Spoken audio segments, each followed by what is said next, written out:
one of those key words. But I want to get more information out of you in terms of what you know about aggression, because this is a topic where we use this word a lot. It's hard to describe her. But we don't use it the same way as psychology. A really good friend.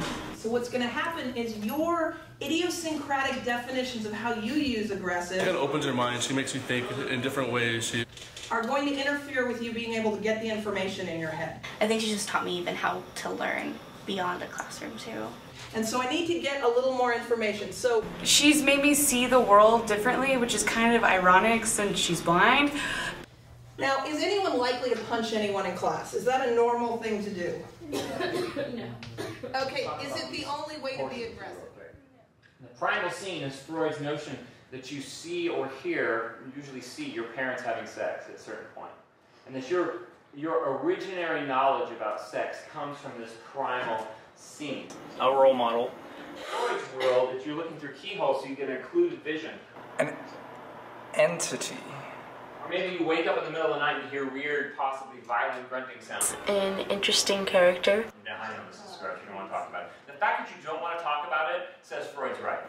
Pushes you to question yourself. Just say.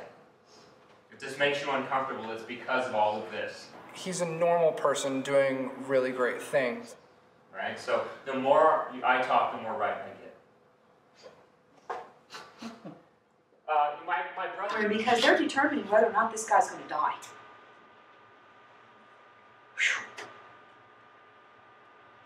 I think about, of course, they're talking to the victims who were the recipients of he and his brother's little gift that day at the Boston Marathon. With a professor that actually gives, a damn. I mean, so many lives were changed that day. Several died, that little boy who died. She's always interested in learning something new as well. And the picture of him standing there with the one brother, the one that's on trial, just a few feet away from him moments before, or he has just set the bomb down and left, and that little boy is seconds from death. The topics that she goes over are phenomenally, they change the way I view the world. And then later on, you see the brother walking into a store buying milk as the bombs are exploding. That's hard. That is hard to deal with. I can't imagine that. But then let's I grew up on the southernmost island of Puget Sound. So for the first 3 years of my life, I was on the island, and lots of walking around, lots of beaches. I don't know that I encountered children. And so I was being raised by my grandmother and my grandfather. My grandfather at the time was, they didn't have very good heart surgery, so he was dying of heart failure, and even as a very young child, my job was to nap with grandfather, walk as slow as grandfather, and to bring grandfather pills. Books, there were a lot of books on the island. And so that was a little different, but it was also where I first started meeting kids. When I was younger, my mom on weekends would take me to town so I could meet children, but I was deeply suspicious of them. They seemed to lack focus and be rather annoying. So I grew up in Buena Park, California, the center of the Southland, we called ourselves. Nobody else did. So I grew up next to Knott's Berry Farm. I grew up a little bit, further away from Disneyland.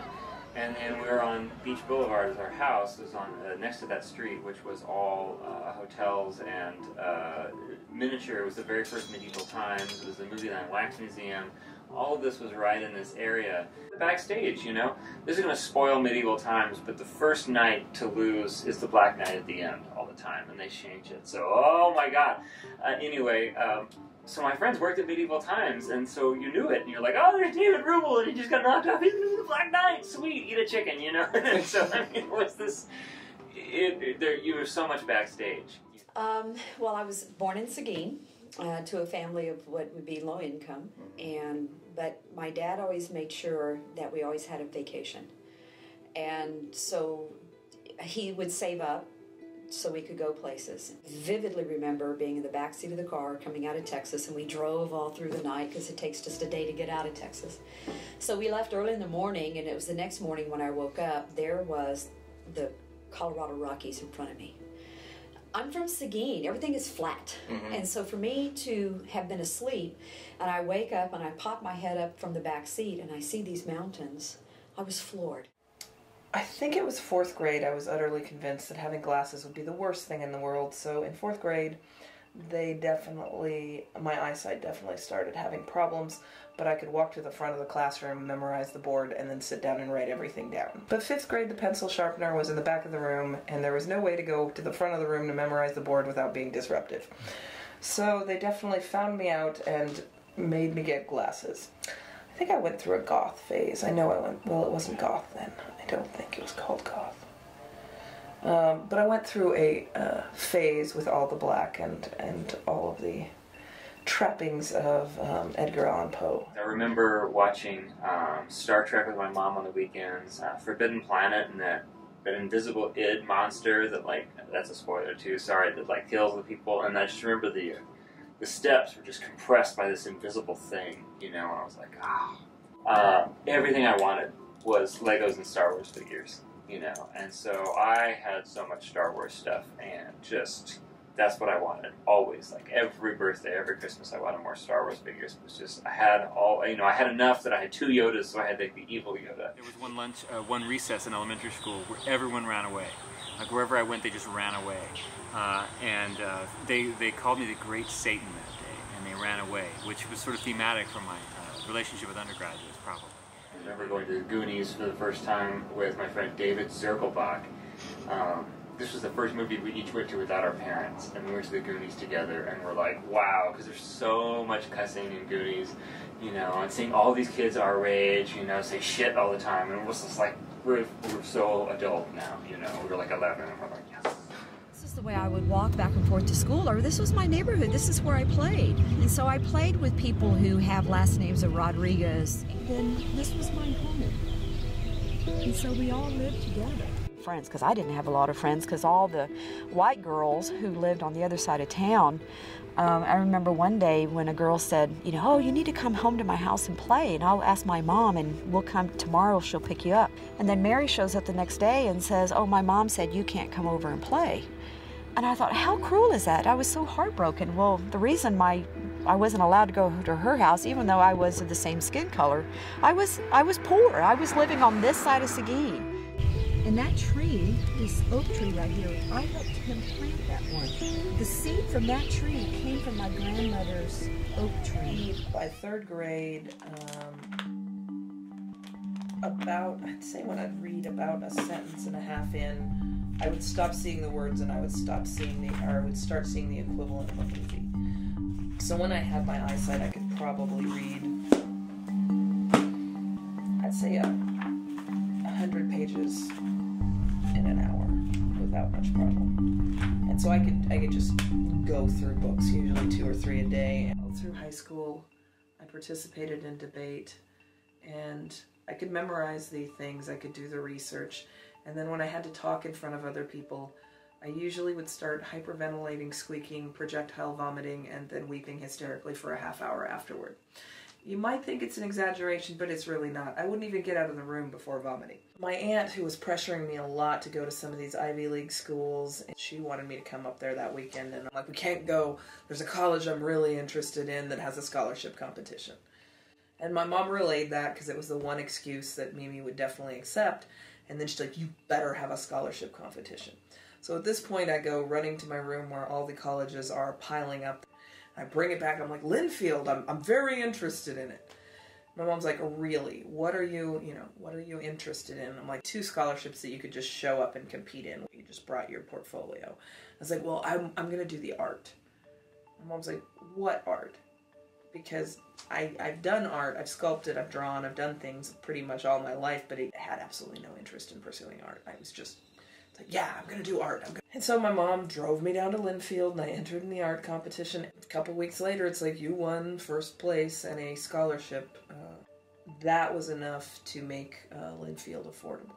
In the old versions of Star Wars, you know, you can see the matting on the TIE fighters as they fly, and there's these green boxes that go as the TIE fighter sort of banks over. And I had never seen that before. Like, I'd seen the movie, I had seen them before, but I hadn't seen them before. And I would be like, oh my God, it looks, can you see the boxes? And they're like, what boxes? And so my family is like, they're not. So finally you had to pause it and be like, look at that. And they're like, oh, are you sure that's really there? Kind of thing. And so for me, I was really sort of hypercritical. Well, you know, debate is something I just sort of like stepped into by accident because I was pretty introverted and the whole idea of doing that was pretty weird to me. It turns out debate is not really about communication. It's about speaking really fast with lots of data, which I turned out I was good at. And only over time did I get good at the other portions of speaking. So debate was kind of like my introversion therapy. I teach film and speech, really. I mean, I teach what Mr. Hepburn taught. So obviously, even though I can't fully sort of verbalize what that was, you know, he was a teacher who you could tell that he cared about students more than anybody else. And that mattered even more than anything that he might have taught us. So in 1968, this 5-year-old, when I was 5, my first encounter with TLU was in a science lab. Professor Timmerman, I believe that's who it was, did a series of experiments for us. And I remember he had this like Kleenex paper towel in between two, or some kind of a piece of fabric in between two were like clothespins, and he was talking to us about some kind of an acid. It's very dangerous, and we were all gathered around looking at this piece of cloth, and he dropped a piece of acid, or a drop of acid on the paper, and it just disintegrated before our eyes. And I just thought that was the coolest thing ever in my life. Never in my wildest dreams that 5-year-old someday would be here as a 52-year-old carrying on that tradition. But my second grade teacher, Mrs. Christensen, I remember she asked my parents if she could bring me up to a play that was happening up here at Whooperman. So we pulled up. I dressed in my finest dress that I had. You know, it was a big deal. So my mom made me up, and I had my big old beehive hairdo. It is 1971 after all.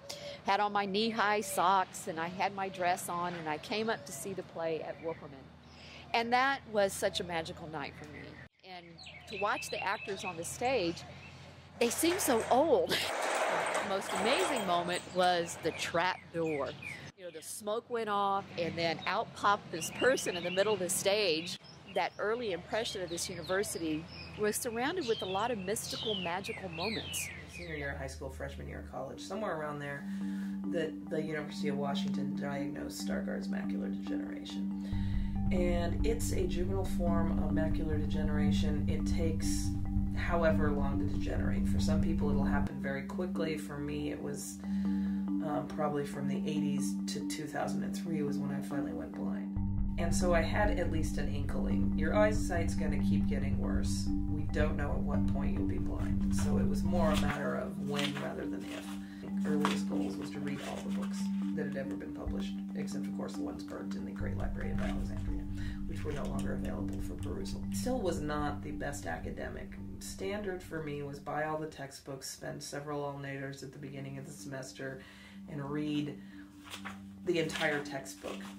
And then before classes I would just review and do the study questions. And then I would go to class, sit in the front row so I could see the board, because otherwise I couldn't, and usually go face down into the desk and snooze. Absolutely horrible about it, and it took me the longest time to figure out you could have social interactions with professors. I treated them mostly as slightly mobile, slightly verbal encyclopedias. I majored in psychology. I can't say I actually loved psychology, but it was interesting. And the other thing about psychology was when I looked at the things I loved, it became immediately apparent that it would be possible for me to hide in a library and interact with no other humans for the rest of my life. I felt this would be a bad idea. So I majored in psychology to help overcome my hermit-like tendencies. I'd always thought of myself as wanting to be an English major, and I was an English major. I felt like the sort of ability to just like take apart a text and do things with it, detail, was something I was really good at, something I really liked. He's being punished by the voice of the father here for his sort of sexual dalliances, and he's of course castrated for that. In Freudian world, castration anxiety as a result of being punished for your Oedipal complex allows you to grow up. Luke is actually castrated by his father in this way. And we can tell that it's a castration because he never gets the pearl. He remains this sort of whiny, right there, monk forever, while Han Solo becomes like, he goes into carbonite and becomes a permanent erection and gets the light. And I went into communication as well because I got a debate scholarship, and that helped me pay for school. And then Dr. Hannock, who I took a bunch of other things from, he was this amazing teacher. And he brought in his kids one day to class. And they were all different races than him. For kids that his activism, they were going to have been aborted, and he adopted them and he made that deal with the mothers. But he argued that in spite of the fact that here he is, a person who's a pro-life activist, right, he has these kids, he argued that you have no business being pro-life unless you're willing to adopt kids. Nobody had ever said anything like that to me before or since. You know, I hear people pro-life, pro-choice, and they're going to make their arguments. He's like, unless you're willing to commit, you're not allowed to tell a woman what she's going to do. So it's really hard not to understand that everything you believe is simply contingent on a bunch of other things that you had no choice in the matter. Your beliefs are completely as constructs of all these places where you are, and your job is to figure out, okay, if you're going to start over again, how do you decide those things? And that was important. Before I became a geographer, I've always long known that I've had special connections to certain places, and I think we as human beings, we just have that. In geography, we call that topophilia. Topo meaning place, philia meaning love of. We all have a place where we like to go to. Either we go to these places in our heads, or we physically go to a place, and these places have great meaning for us. But it was this corner. This is my corner.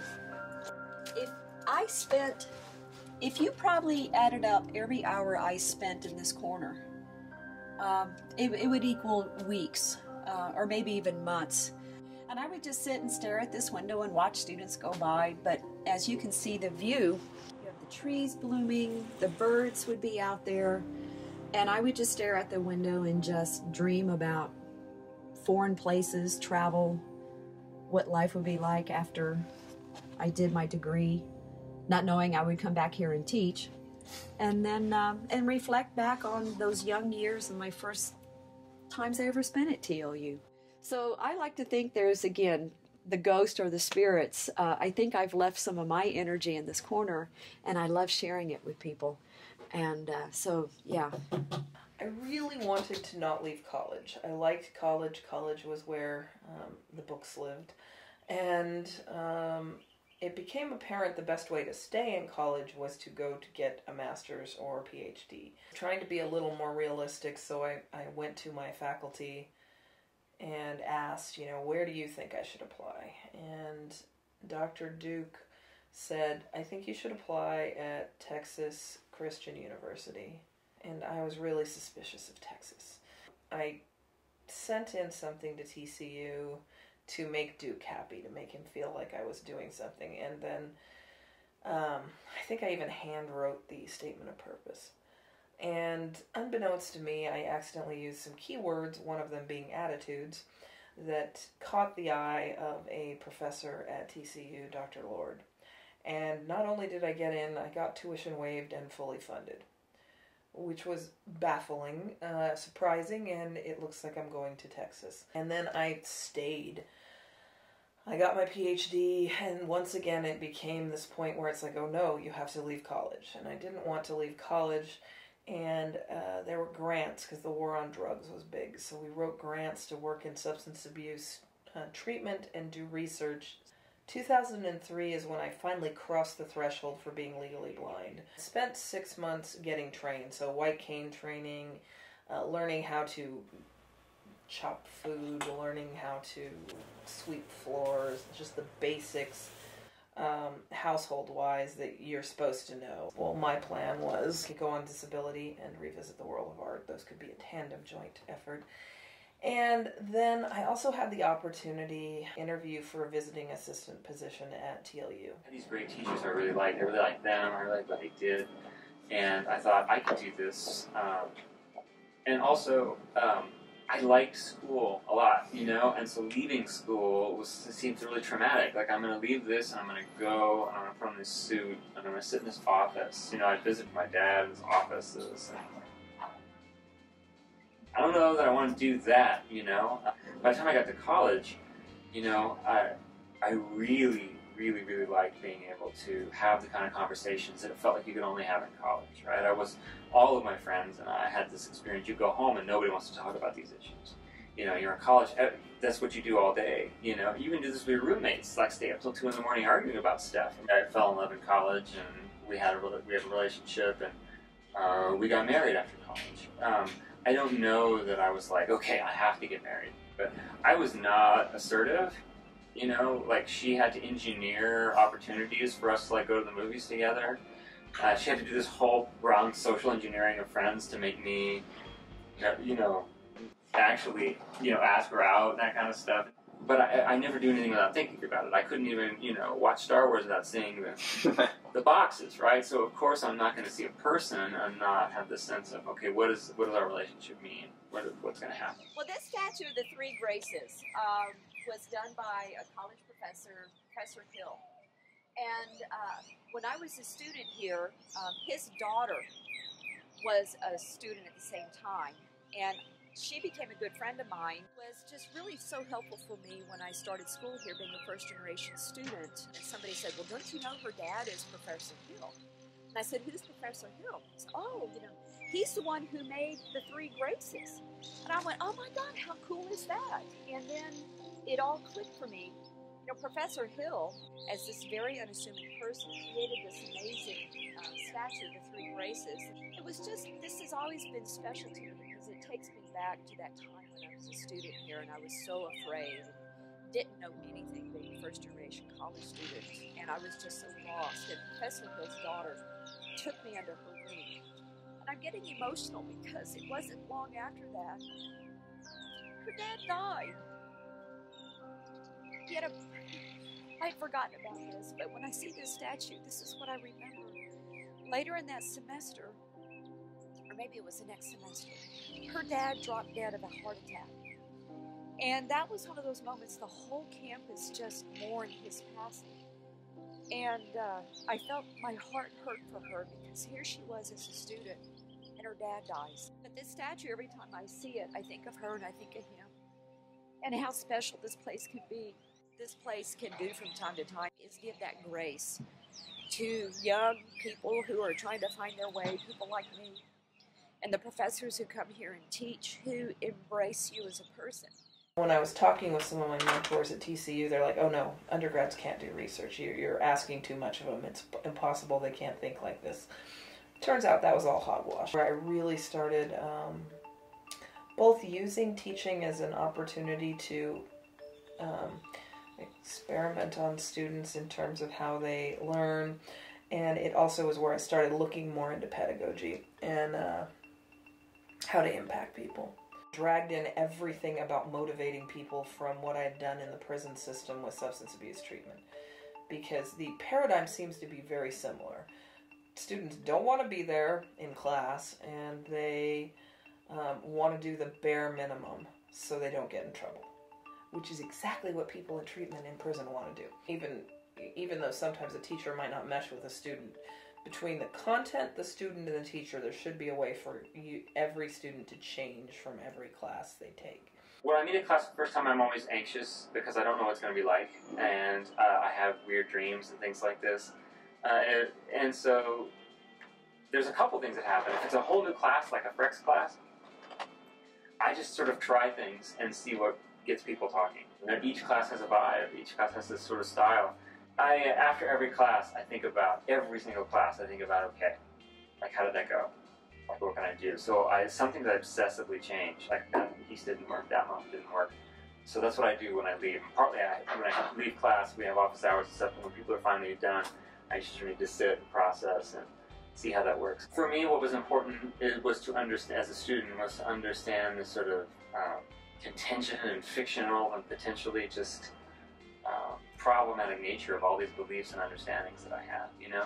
And not necessarily in a political way, but just in understanding, you know, the world works a little differently than we all think. And there's a whole lot of stuff that we haven't considered when we're 18, you know? And so I think college is to provide that context. I think that in the end, we have to be able to learn how to self-reflect on our ideas and decide what we're going to keep and what we're going to get rid of, and then learn some tools to find new ideas.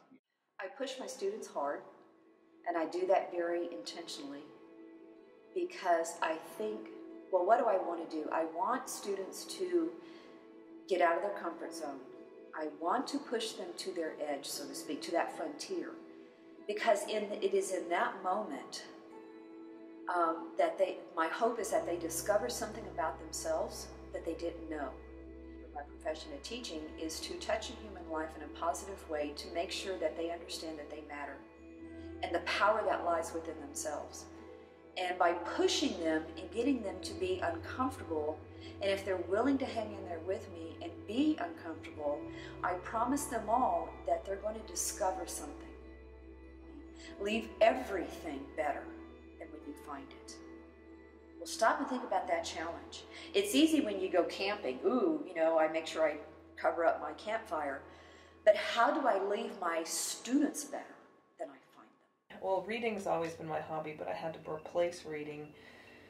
And one of the things I took up when I went blind was loom knitting, because you can do it without any eyesight, and I would do it when my eyes were too tired to read. So almost any of the hats I make, that's the equivalent of a book. They're prettier and softer, and they keep you warmer than a book, I'll give them that. Alice Cooper was, he's one of my favorite artists. I was being babysat in 76, I would say. And my cousins were having a party, so they locked me in the room with a TV, and it happened to be the night that Alice Cooper's Welcome to My Nightmare showed on TV. And it gave me nightmares. Ren Fair was another one of proximity. It's like I get to wear knives and swords and dress up, and it's almost impossible to behave off-putting enough in a Ren Fair. So this is my nemesis. This is Carolina Tixie. You can see it comes up, it lives under the driveway, and you can't kill it. Now, I'm not a poison kind of person anyway, but my neighbor did try out some Roundup on it once, although you can't use that stuff now, it's dangerous, but it's unkillable. So that's part of why I have pots, because anything I put in the ground, it comes up and strangles. I have weed cloth under these rocks, and it pokes up through the weed cloth. We have all these definitions of nerds and geeks and dorks and all this kind of stuff, and it shifts. And although being a nerd seems okay in some ways, it's still not okay to be socially awkward. And I had a difficult time socially as a kid, in addition to my interest in nerdy stuff, you know, chess and Star Trek and things like that. And I think one of the pop theories of nerds, for like if you're a bully in 7th grade, is that, you know, nerds, like nerd texts are what you go to when you can't handle the world, you know, and then you go into Star Wars or Star Trek or something like that. And I think that's only sometimes true, but for me it was a little bit true. I remember, you know, eating lunch and wanting to stay inside in kindergarten because I didn't want the pressure. I didn't want to go outside with the other kids, and it was just easier to not have to deal with them. Well, I think that we want to believe that we see things in one way. We have one version of how entertainment works, and it means I shut off my mind and I absorb it the way I did when I was 8 or whatever.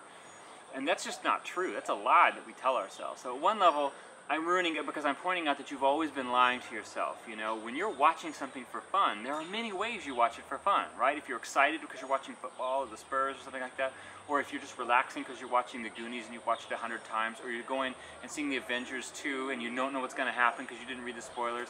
All those are different ways of being entertained. Sometimes you need your brain on, sometimes you need it off, sometimes you have nostalgia, sometimes you have other things. And so when students complain that I'm ruining things, I think at least partly I'm like pointing out the sort of fragility and fictionality of their entertainment moment, you know, and they don't want to think about the fact that, you know, they're always making some choices to put themselves in the entertainment mode. I do find myself being attracted to places that other people don't go to. You know, like Europe, I've been to Europe. Oh, okay, I can watch travel shows and feel like, you know, or I watch enough travel shows and when I went there, I'm going, oh my God, I could have sat on my couch and done this, you know. Because I've learned in my travels that what you're afraid of is just what you don't know anything about. I've scaled the Himalayas, I've scaled the Andes Mountains. I've been to the most southern city in the world, which is Ushuaia. Let's see, South America, I've been to the Amazon on the Peruvian side, on the Ecuadorian side. I've been to the Galapagos Islands. because iguanas are cold-blooded mammals, and the waters there are very cold. So imagine this: they dive in the water to eat, and they'll go deep down, they'll eat on the algae at the bottom of the ocean, and then too, if you understand the waves and the currents, it's all they can do just to hang on for their dear life and not get swept away. And as soon as they dive in, their body temperature begins to decrease to where they have to monitor because they can die. And so you watch them, and they're down there eating, and they're near death, and they come back up. And they barely get out of the water. And of course, they stretch themselves out on the rocks to warm their bodies back up, only to repeat the process again. I marvel at that. I mean, imagine that. We as human beings, can you imagine how life would be different if we would eat? Our eating was so important that we would eat to near death. It feels like you're supposed to know everything that you're supposed to do, and you're supposed to have a life plan. Ditch the idea that you have to know what you're going to do. You have to start looking for opportunities and next steps that will take you to a place that you like better than you are where you are now. And after that, it's always that kind of what now? Where are there opportunities? How do I advance? So I guess what I want from a student is to be able to take them to a place where they feel comfortable letting something go, if it's time for it to go, and knowing when that is. And then also then knowing, okay, now I need to fill myself with some new ideas. For them to take responsibility for those ideas. The worst thing for me is for a student to graduate and is able to parrot everything Roman said and believe everything I told them, and then leave and just be, here are these ideas. It's like, well, to me that's not the point, right? I mean, I think I'm right about a lot of stuff, so of course you're going to agree with some of that stuff, but how do you know that I was the person you should listen to? How do you know that what I told you was right? And did you get the tools to be able to decide for yourself, here are the 20,000 things Roman told me. Here are the things that I think are right. Here are the places where I think he's not right. And you made that decision based on your skills as a thinker and not on what your grandmother told you or what I told you or what your other teacher told you, that kind of stuff.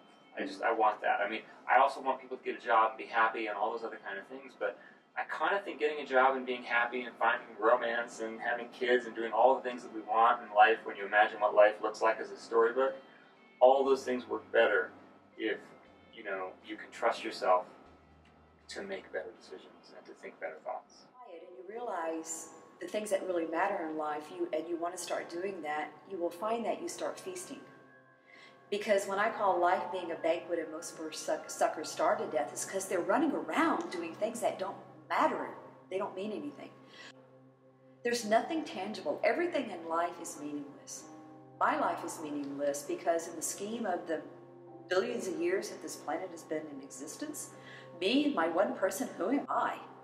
I'm only here for a very short time, so to make my life meaningful, it's how I connect with you at this moment. And then when I die, that's it. I hear way too many people saying, well, I need to know what I'm going to do with the rest of my life.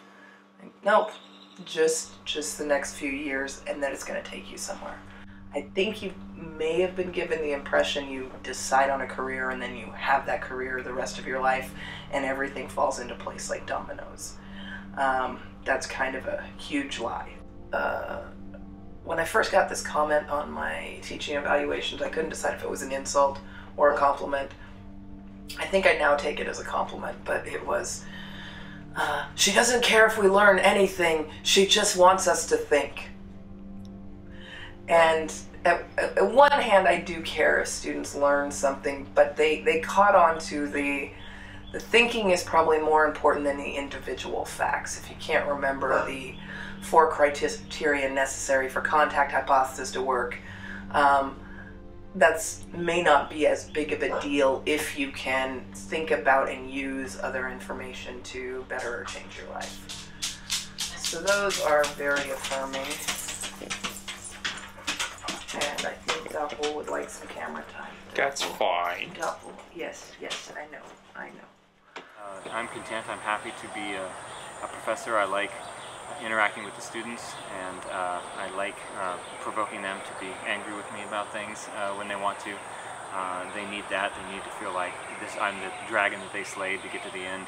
if that's the dragon they want to slay, and great, you know. And for those of them who don't want to see me as a dragon, who are like, hey, we love Roman, we're going to take 1,000 classes from them, well, that's cool too, you know. And it's just a different kind of dragon in some way. You look at a garden or whatever, okay, I have all these pods and I have to weed these things, but I like them and they make me happy. And you wonder if a garden never had any weeds in it, it just grew perfectly, and my weed cloth was perfectly sort of hermetically sealed from the Carolina tickseed vines, would it still be any good? And I kind of don't think so. I think if all the weeds never show up, if it never, then it's kind of not worth it. You know, when you get new plants for the beginning of the year and you put them out, you're going to lose a couple of them. They're not going to make it through the summer, they're not going to make it through the winter, and you don't always know which ones they are. And sometimes spring comes around, your favorite plant didn't come back. Final question for today. You love travel, and you consistently do it, but you've kept the consistent home base of Seguin, and so you haven't been that nomad always. And so I'm just kind of wondering why keeping the home base and that central point. Because that question rattled me to my core. And where the energy of humanity when you connect in it, because that's the question I've been asking myself.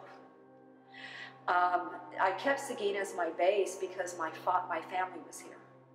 My father died, it's coming up on 6 years ago, and I felt that I have lost my base. I've lost my connection with Seguin through his passing. And my mom has since moved away, so I have no family here. And it was family that kept me here. And I've been in a deep soul searching, and I'm asking myself that question, and I'm kind of frightened on where my answer is taking me. So I don't know. And I think the fact that again, I'm a firm believer in that the universe sends you messages. You sent me a powerful message in that. The universe sent me a powerful message through that question, David Soop. And you have me rattled. I apologize. No, it's wonderful. Yeah. It's wonderful because one of my prayers is I'm stuck. I've got to get some movement here in this journey that I'm on, this journey of life. And I can tell you honestly, that question has pushed me off of Stacy's, and because there's a lot of things happening in my life right now, and I think that question is a powerful question because I think it could possibly be an answer. So instead of a question, you may have actually given me an answer.